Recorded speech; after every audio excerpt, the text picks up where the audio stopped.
Hello students, class 11th accountancy unit 3 हमारा चल रहा है, जिसमें हम जर्नल के क्वेश्चन को सॉल्व कर रहे हैं एसबीपीडी पब्लिकेशन के बुक से। लास्ट वीडियो में हम लोगों ने क्वेश्चन नंबर 8 तक सॉल्व कर लिया है। आज हम क्वेश्चन नंबर 9 स्टार्ट करेंगे। चलो, तो आप जर्नल एंट्री के फॉर्मेट पर सारा चीज़ बनाओगे। Date, particular, ledger folio, amount debit and amount credit पूरे फॉर्मेट पे बनाओगे नरेशन के साथ। क्वेश्चन नंबर 9 जो है हम आपका स्टार्ट करते हैं। क्या कौन सा आइटम डेबिट होगा और कौन सा आइटम क्रेडिट होगा? तो 9 का ए कहता है, 9A, इसके बाद 9B है आपका। Record the following transactions in the journal. यहाँ पर जो है जर्नल एंट्री रिकॉर्ड करना है। ऑनर का नाम नहीं दिया गया है, ज़रूरत भी नहीं है ऑनर के नाम की, क्योंकि हम जो भी रिकॉर्ड करते हैं वो बिजनेस के पॉइंट ऑफ व्यू से रिकॉर्ड करते हैं, तो ऑनर के नाम की कोई ज़रूरत नहीं है। Sold goods to Mahavir. Mahavir को जो है वो सामान बेचा गया है 10,000 रुपये का। सबसे पहले डेट लिखेंगे, और डेट नहीं है यहाँ पर, नंबर वाइज दिया हुआ है 1 2 3 4 ऐसे करके ट्रांजेक्शन, तो हम भी वैसे लिखते हैं 1 2 3 4 1 2 3 4 5 ऐसे लिखेंगे 1 2 4 3 5। ये ऑर्डर आपका गड़बड़ाना नहीं चाहिए, हम क्रोनोलॉजिकल ऑर्डर में बना रहे हैं। जैसे मान लीजिए 1 बनाए, 2 बनाए, 3 छूट गया, 4 कर दिए, फिर 3 यहाँ कर दिए, ऐसे नहीं। आपको क्रोनोलॉजिकल ऑर्डर में चलना है, तो यहाँ पर भी नंबर आपको ठीक से रखना होगा 1 2 3 4। ये बात तो आप समझ रहे हो, बताने की ज़रूरत नहीं है। चलो, तो सबसे पहला आपका जो है वो हम ट्रांजेक्शन करते हैं। Sold goods to Mahavir. Business सामान बेच रहा है, और जाहिर सी बात है उधार में बेच रहा है किसको? महावीर को। तो यहाँ पर कहीं भी नहीं लिखा है कि कैश में जो है सामान बेचा गया है, मतलब क्रेडिट में, उधार पे तभी महावीर का नाम लिखा गया है। तो सबसे पहले सामान यानी जो गुड्स है वो तो जाएगा, तो यहाँ पे करेंगे सेल्स अकाउंट क्रेडिट। क्या करेंगे? Sales account credit. उधार में बेचे, कैश में बेचे, सेल्स अकाउंट तो क्रेडिट करेंगे ही। कितना से? 10,000 रुपीज़ से। 10,000 का सामान credit part goes out, business से गया। अगर कैश में बेचते तो महावीर कैश देता हमको, तो यहाँ पे हम लिखते हैं cash debit what comes in cash account debit to sales. लेकिन जाहिर सी बात है महावीर को हम उधार में बेचे हैं, सिर्फ नाम लिख करके छोड़ दिया है। महावीर कौन है? हम उधार में सामान बेचे हैं, कितने का? 10,000 रुपये का। तो नियर फ्यूचर में महावीर जो है वो 10,000 देगा, इसीलिए महावीर बिजनेस के लिए क्या है? डेटर है, याद रखिएगा। तो डेटर यहाँ पर महावीर है, लेकिन महावीर, अगर महावीर का नाम नहीं लिखा रहता, लिखता कि गुड्स सोल्ड ऑन क्रेडिट, इसका नाम नहीं रहता, तो हम कहते हैं डेटर टू सेल्स, नाम debit the receiver, debtor to sales. लेकिन महावीर का नाम दिया है, तो हम उसका नाम लिख देंगे, डेटर का नाम लिख देंगे महावीर। डेबिट करेंगे 10,000 रुपीज़ से, ठीक है। तो महावीर टू सेल्स, ये बनेगा आपका एंट्री। इसके बाद 2 नंबर ट्रांजेक्शन क्या कहता है? Return goods by Mahavir. अच्छा, महावीर क्या किया है कि सामान जो है वो रिटर्न कर दिया है बिजनेस को। कितने का सामान? 2,000 रुपये का।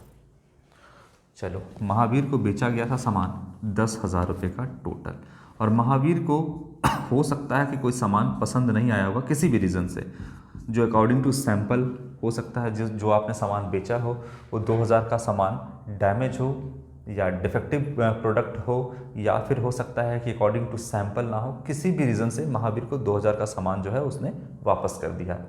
जैसे आप मिंत्रा से, अमेजॉन से, फ्लिपकार्ट से सामान मंगाते हो, और सेलर आपको जैसा दिखाता है, फ़ोटो जो आपका लगा रहता है उस पर जो दिखता है आपको, अगर आप मंगाते हो और अकॉर्डिंग टू सैंपल नहीं आता है, यानी जो आपने देखा था वो नहीं आता, तो आप क्या करते हो? सामान को वापस कर देते हो। वैसे ही यहाँ पर सामान बेचा गया और नहीं पसंद आने पर सामान वापस भी होता है बिजनेस में। तो यहाँ पर बताइए कि अब महावीर, इसके हिसाब से ट्रांजेक्शन सोचना है, रिटर्न कर दिया, ठीक है। जब रिसीव किया था तो डेबिट द रिसीवर, डेबिट किए थे। अब क्या कर रहा है? बिजनेस को रिटर्न कर रहा है, यानी बिजनेस को दे रहा है। बिजनेस के हिसाब से ये ट्रांजेक्शन सोचिए, डेबिट द रिसीवर। अब बिजनेस के हिसाब से सोचिए वो कौन है? गिवर है। कितने का? 2,000 का। तो क्रेडिट द गिवर, यहाँ पे हम महावीर को क्रेडिट करेंगे। कितने से? 2000 का से गिवर का है तो दे रहा है तो 2000 से कर देंगे हम। अच्छा, इसके बाद क्या है आपका कि सेल किए थे आप, 2000 का सामान वापस आ रहा है, सामान वापस आ रहा है, गुड्स वापस आ रहा है, डेबिट व्हाट कम्स इन, हम यहाँ पर लिखेंगे sales return account, sales return account. देखिए सेल्स रिटर्न के पीछे क्या है, गुड्स ही है, 2000 का गुड्स ही आ रहा है, लेकिन नाम सेल्स लिखे मतलब बेचे, तो सेल्स हमेशा क्रेडिट होता है और सेल्स रिटर्न हमेशा डेबिट साइड आपका आएगा, कितने का, 2000 रुपये का। ठीक है ना, ये आपका एंट्री बनेगा। कोई दिक्कत है इसमें? नहीं। तो देखिए महावीर को जो हम सामान सेल किए थे, तो हमको यहाँ पर पता करना है कि नेट सेल्स कितना किए थे। नेट सेल्स का मतलब यहाँ पर हो गया सेल्स माइनस सेल्स रिटर्न, पूरा लिख देते हैं, सेल्स माइनस सेल्स रिटर्न, है ना। सेल कितने का किए, 10,000 रुपये का, और रिटर्न कितने का आ गया, महावीर ने रिटर्न किया 2000 का। तो नेट सेल यानी एक्चुअली में हम कितने का सामान बेचे, 8,000 रुपये का सामान महावीर को बेचे। यानी नियर फ्यूचर में महावीर बताइए कितना रुपया बिजनेस को देगा, 10,000 बेचा गया, 2000 का वापस कर दिया, यानी डेटर मेरा 8,000 से है, महावीर हमको 8,000 रुपये देगा। कोई दिक्कत नहीं। इसी को बोलते हैं नेट सेल। नेट सेल का मतलब सेल्स तो किए और उसमें से जो रिटर्न हो गया, जो सामान वापस कर दिया, वो सेल का हिस्सा थोड़ी है, तो उसमें से गंदगी को हटा दिए, मतलब जो सामान वापस आ गया उसको हटा दिए, तो एकदम नेट अमाउंट बचा 8,000 रुपये का महावीर को सेल किए हम सामान। तो ये एंट्री बनेगा आपका महावीर टू सेल्स, जब बेचे सेल्स रिटर्न टू महावीर। ठीक है, ये सामान आ गया, डेबिट व्हाट कम्स इन, 2000 का सामान आ गया, और यहाँ पर हम Mahavir credit the giver, credit कर दिए महावीर को। ठीक है, और ऐसे भी याद रखो, सेल्स अगर क्रेडिट है तो सेल्स रिटर्न डेबिट होगा, परचेज अगर डेबिट है तो परचेज रिटर्न क्रेडिट होगा, ये ध्यान रखना आप। अब ट्रांजेक्शन नंबर 3 क्या कहता है, purchase goods from Dinesh, Dinesh से परचेज किए हैं सामान, इसको हम यहाँ पर लिखते हैं। ठीक है, इसको हम ऐसे लिख देते हैं, नेट सेल्स। ठीक है, कितना है, सेल्स माइनस, ऐसे लिखते हैं, सेल्स रिटर्न को CR लिख देते हैं, सॉरी SR लिख देते हैं, आप समझ जाना। 10,000 का सामान महावीर को बेचे थे और 2,000 का रिटर्न कर दिया, तो सेल्स रिटर्न 2,000 रुपये। ये तो महावीर डेटर कितने से है, 8,000 रुपये से। यहाँ पर तो यही निकल के आ रहा है कि महावीर को कितना पैसा देना है, 8,000। यहाँ पे हम इसका फिगर भी बनाते हैं, लो महावीर ये है, और महावीर कौन है, बिजनेस को नियर फ्यूचर में पैसा देगा, ये भी लिख देते हैं, डेटर। यही तरीका है आपको समझाने का। ठीक है, इसको हटाते हैं।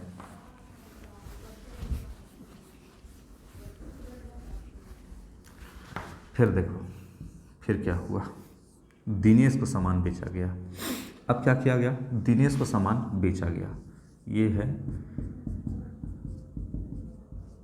दिनेश, कितने का सामान बेचा गया है, सामान बेचा गया है दिनेश को, 1 मिनट, अच्छा सामान बेचा नहीं गया है, दिनेश से परचेस किया गया, माफ़ करिएगा, सामान जो है वो दिनेश से परचेस किया गया है, 5,000 रुपये का जो सामान है वो दिनेश से परचेस किया गया है। ठीक है, चलो, यानी दिनेश से बिजनेस से सामान परचेस किया गया है 5,000 रुपये का। एंट्री जानते हो, परचेस गुड्स आया है, परचेस अकाउंट को डेबिट करेंगे, परचेस अकाउंट डेबिट, उधार में है, दिनेश ने दिया है, तो बिजनेस के हिसाब से सोचिए कि क्या आया, debit what comes in, goods आया, तो परचेस अकाउंट डेबिट, बिजनेस के हिसाब से सोचिए, देने वाला कौन, क्रेडिट द गिवर दिनेश, तो दिनेश का नाम लिख देते हैं हम यहाँ पे, कितने का, 5,000 रुपये का। दिनेश को नियर फ्यूचर में, चूँकि हम क्रेडिट परचेस किए हैं, क्रेडिट परचेस, हम का मतलब यहाँ पे आप बिजनेस ही समझना, अब हम हमेशा निकल जाता है, क्योंकि ये ट्रांजेक्शन सारा रिकॉर्ड हम कर रहे हैं, तो यहाँ पे हम निकलता है, मतलब बिजनेस के हिसाब से। नियर फ्यूचर में बिजनेस को चुकाना पड़ेगा 5,000 रुपया, तो दिनेश लेने के लिए बैठा हुआ है, इसलिए दिनेश क्या है, बिजनेस के लिए क्रेडिटर है, लेनदार है। दिनेश का नाम नहीं रहता तो यहाँ पे हम क्रेडिटर लिखते हैं, ये हो गया। ठीक है, debit what comes in and credit the giver. अब देखिए आगे अगला ट्रांजेक्शन है goods return to Dinesh 500 rupees. अब क्या किया कि बिजनेस ने जो है 5,000 का सामान तो खरीदा था, लेकिन 5,000 में 500 रुपये का सामान पसंद नहीं आया, हो सकता है डैमेज हो सकता है कि सैंपल के अकॉर्डिंग ना हो। तो जब बिजनेस ने सेल किया था तो सामने वाला वापस कर दिया। अब बिजनेस को पसंद नहीं आया कुछ सामान, तो ये भी हम वापस करेंगे, तो इसको बोलेंगे परचेज रिटर्न। कितने का सामान हम वापस कर दिए? 500 रुपीज़ का सामान वापस कर दिए दिनेश को। ठीक है, अच्छा तो दिनेश अब क्या हो गया, बिजनेस के हिसाब से सोचिए, बिजनेस 500 रुपये का सामान वापस कर रहा है, तो दिनेश अब डेबिट द रिसीवर, ये रिसीव करेगा, बिजनेस के हिसाब से रिसीवर है वो, तो हम यहाँ पर 4 नंबर होगा डेबिट द रिसीवर, दिनेश को हम डेबिट कर देंगे 500 से, क्योंकि 500 का जो गुड्स है वो रिसीव करेगा, रिसीवर है, तो डेबिट द रिसीवर हम यहाँ पर दिनेश को डेबिट कर दिए। अच्छा अब बिजनेस से सामान जा रहा है तो क्रेडिट व्हाट गोज आउट, लेकिन हम नाम लिखेंगे यहाँ पे परचेज। परचेज तो गुड्स के लिए इस्तेमाल करते हैं, लेकिन कर क्या रहे हैं? रिटर्न कर रहे हैं, तो हम यहाँ पे रिटर्न लिखेंगे। जैसे सेल्स रिटर्न था, सेल्स आ रहा है सामान बिजनेस में, तो सेल्स वर्ड का इस्तेमाल करते हैं, लेकिन आ रहा है तो रिटर्न यानी वापस आ रहा है। उसी तरीके से बिजनेस से जा रहा है तो परचेस किए थे, अब रिटर्न हो रहा है, गुड्स ही जा रहा है, क्रेडिट वर्ड गोज आउट, लेकिन यहाँ पर हम लिखेंगे परचेज रिटर्न, ताकि आपको पता चले कि सामान बिजनेस से वापस जा रहा है, रिटर्न कर रहे हैं। तो purchase return account credit 500 rupees, ये बनेगा। अच्छा अब यहाँ लिखो नेट परचेज कितना, एक्चुअली में बिजनेस ने कितना परचेज किया है, तो लिखते हैं नेट परचेज। लिखो purchase minus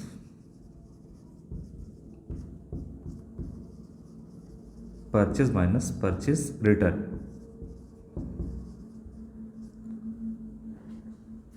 purchase minus purchase return, ये आपका यहाँ पर बनेगा। परचेज में से आप परचेज रिटर्न जो है वो माइनस कर दोगे, तो यहाँ पर नेट परचेज, यानी एक्चुअली में बिजनेस ने कितने का सामान परचेज किया, तो 5,000 का किया था, 500 का वापस कर दिया, तो ऐसे लिखो 5,000 का परचेज किया था बिजनेस ने, और माइनस रिटर्न कितना कर दिया? 500 का। तो कितना अब बिजनेस को चुकाना है? 4,500 रुपया इसे क्रेडिटर को चुकाना है। तो क्रेडिटर कौन, यहाँ पे बना देते हैं दिनेश, लिख देते हैं पूरा नाम दिनेश, ये है क्रेडिटर, इतना पैसा चुकाना है। तो बताइए, तो नेट परचेस यानी जो परचेस रिटर्न कर दिए वो परचेस थोड़ी है, तो कितना नेट परचेस है, तो परचेस में से परचेस डन माइनस कर दिए, तो 4,500 रुपये का ही बिजनेस से परचेस किया है। ठीक है, ये क्रेडिटर को यानी दिनेश को चुकाना है, क्रेडिटर यहाँ पे लिख दो। ठीक है, क्लियर है ना? अब इसको हटाते हैं, हो गया debit the receiver and credit what goes out, ये बना। चलो 5th नंबर क्या कहता है?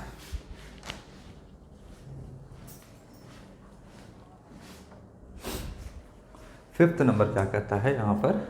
अब देखो, cash receive from Mahavir in full settlement of his account 7,500। अब जो है बिजनेस को, ये बिजनेस और महावीर को हम देखो सामान बेचे थे, कितने का? 10,000 का, जिसमें से महावीर को 2,000 का रिटर्न कर दिए थे। तो महावीर डेटर कितने से है? 8,000, यानी महावीर, ये जो महावीर है डेटर है, ये बिजनेस को कितना पैसा देगा? तो 8,000 से का पैसा देने वाला है महावीर, है ना? ठीक है, तो सबसे पहले credit the giver, Mahavir business के हिसाब से सोचो, महावीर कौन है? गिवर है, रिसीवर नहीं है, गिवर है, देगा। तो क्रेडिट द गिवर, हम महावीर को क्रेडिट कर दिए पर्सनल अकाउंट के रूल से, और इसके सामने जो देना था इसको वो लिख दिए, यही देना था। ठीक है, अब एक्चुअली में महावीर ने बिजनेस को दिया कितना, अमाउंट देख लेते हैं। कितना है आपका? 7,500 रुपया, कम दिया। ठीक है, कितना दिया बिजनेस को? Debit what comes in, business में कितना आया पैसा? 7,500 रुपया। ठीक है ना? तो जितना आया उतना हम रिकॉर्ड कर लेते हैं, 7,500 डेबिट व्हाट कम्स इन, ये आया। देना था 8,000 रुपया, दिया 7,500 रुपया, 500 रुपये कम दिया, तो बिजनेस को यहाँ पर नुकसान हो रहा है 500 रुपीज़ का। Debit all expenses, nominal account के रूल से 500 को डेबिट कर देंगे। क्या किया बिजनेस ने, महावीर को बोला कि 500 रुपया मत दो, हम तुमको डिस्काउंट दे दिए, मतलब डिस्काउंट अलाउड किए, तो यहाँ पर लिखेंगे डिस्काउंट अलाउड अकाउंट डेबिट, ये कर दिए। बिजनेस को एक छोटा सा नुकसान है, इनडायरेक्ट एक्सपेंस है, इसलिए हम डेबिट ऑल एक्सपेंसेस के नियम से, रूल से, हम नॉमिनल अकाउंट के रूल से 500 डेबिट कर दिए। तो according to dual aspect concept, debit side 8,000, credit side 8,000 बिल्कुल बराबर है, यानी सही है सब कुछ। ठीक है, ये आपका एंट्री बनेगा। तो यहाँ पर क्लियर है। डेटर कितने से था? 8,000 से था ना, महावीर को 8,000 ही देना था। क्लियर है ना बात? ठीक है। 6 नंबर क्या कहता है? नरेशन आप लोग साथ ही साथ यहाँ पर सब कुछ का लिखते चलना। ठीक है। Being the amount receive from Mahavir in full settlement, ये आप नरेशन लिख देना। चाहो तो क्वेश्चन भी अभी बीइंग करके उतार देना। इसके बाद है पेड फॉर रिफ्रेशमेंट। रिफ्रेशमेंट के लिए पैसा जो है वो पेड किया गया। देखिए, जो एम्प्लॉय काम करते हैं इनको टाइम टू टाइम थोड़ा बहुत रिफ्रेशमेंट चाहिए, चाय चाहिए, कॉफ़ी चाहिए, है ना, थोड़ा बहुत एंटरटेनमेंट चाहिए, उसके लिए 100 रुपया बिजनेस ने खर्च किया। बिजनेस ने क्या किया, एम्प्लॉय है, बैठे रहते हैं, बोर हो जाते हैं, है ना, तो उनको उनमें उत्सुकता जुगाने के लिए, उनको चार्ज करने के लिए थोड़ा बहुत रिफ्रेशमेंट बिजनेस खर्च करती है उसके ऊपर। तो बिजनेस के लिए तो खर्च है ना, खर्च है, तो रिफ्रेशमेंट अकाउंट डेबिट करेंगे। रिफ्रेशमेंट अच्छा, एक मिनट रुकिएगा, बताते हैं। बिजनेस ने पैसा खर्च किया, एक्सपेंस हुआ बिजनेस का, तो एक्सपेंस को हम डेबिट करेंगे नॉमिनल अकाउंट के रूल से।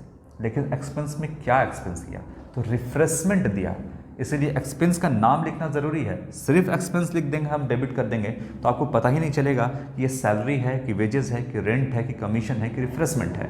इसीलिए हम हमेशा एक्सपेंस का नाम लिखते हैं। नाम क्या है? रिफ्रेशमेंट, इसलिए हम रिफ्रेशमेंट अकाउंट को डेबिट किए, debit all expenses nominal account के रूल से। रिफ्रेशमेंट में दिया क्या गया, तो कैश दिया गया, cash account credit, credit part goes out. अब according to money measurement concept हमको मनी में इसका वैल्यू चाहिए। क्वेश्चन में क्या दिया हुआ है इसका मनी में वैल्यू, ये है आपका 100 रुपीज़, तो 100 रुपीज़ हम लिख दिए। 100 रुपीज़ एक्सपेंस हुआ और 100 रुपीज़ बिजनेस से चला गया। क्लियर है? ये हो जाएगा आपका एंट्री बनेगा। Being the amount paid for refreshment, ये आप नरेशन लिख देना। क्लियर हुआ? अब इन सारे ट्रांजेक्शन को हटा रहे हैं और 7 नंबर से हम फिर से बताएंगे, लेकिन हटाएंगे नहीं पूरा का पूरा, क्योंकि ये भी मेरे लिए इम्पॉर्टेंट है। ठीक है। अच्छा, देखते हैं आगे क्वेश्चन में कि पेड किया है कि नहीं, परचेस किया है तो नहीं। इम्पॉर्टेंट है क्योंकि देखो यहाँ पर जो है इस एंट्री का, है ना, ये एंट्री का नेट परचेस कितना है, यानी बिजनेस को 4,500 चुकाना था। इसके लिए आगे नहीं बोला है क्वेश्चन कि कैसे चुकाना है पैसे को। ठीक है, तो फिलहाल हम हटाएंगे तो कोई दिक्कत नहीं होगा। फिलहाल हम यहीं से हटाते हैं अभी। 7 नंबर बता देते हैं, चलो ठीक है, 7 नंबर यहाँ करते हैं, आ जाएगा। Depreciate machinery worth ₹50,000 eight 10% per annum. Machinery, देखो समझो बात को, यहाँ पे समझाते हैं। ये बिजनेस है और बिजनेस में प्लांट एंड मशीनरी काम करता है। ये है मान लो मशीनरी बिजनेस में। अब मशीन जो है वो डेप्रिसिएट करता है।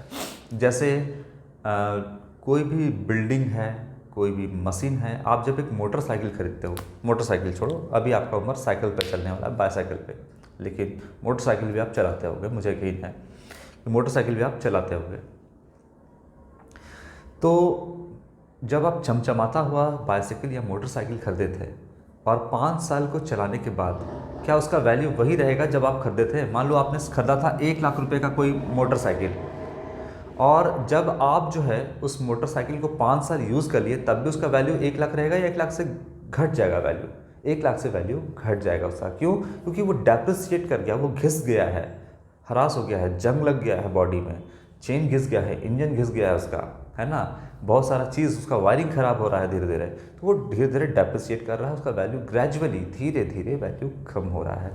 तो कोई भी टैंजिबल फिक्स एसेट जो है उसका वैल्यू धीरे धीरे कम होता है। जिस बिल्डिंग में हम हैं, जिस समय बिल्डिंग बना था उस समय हो सकता है बिल्डिंग का लाइफ 100 साल होगा, आज मान लो 20 साल बीत गया है, तो 20 साल से बिल्डिंग का वाला वैल्यू कम हो गया है। क्यों? क्योंकि ये बिल्डिंग धीरे धीरे डेप्रिसिएट कर रहा है।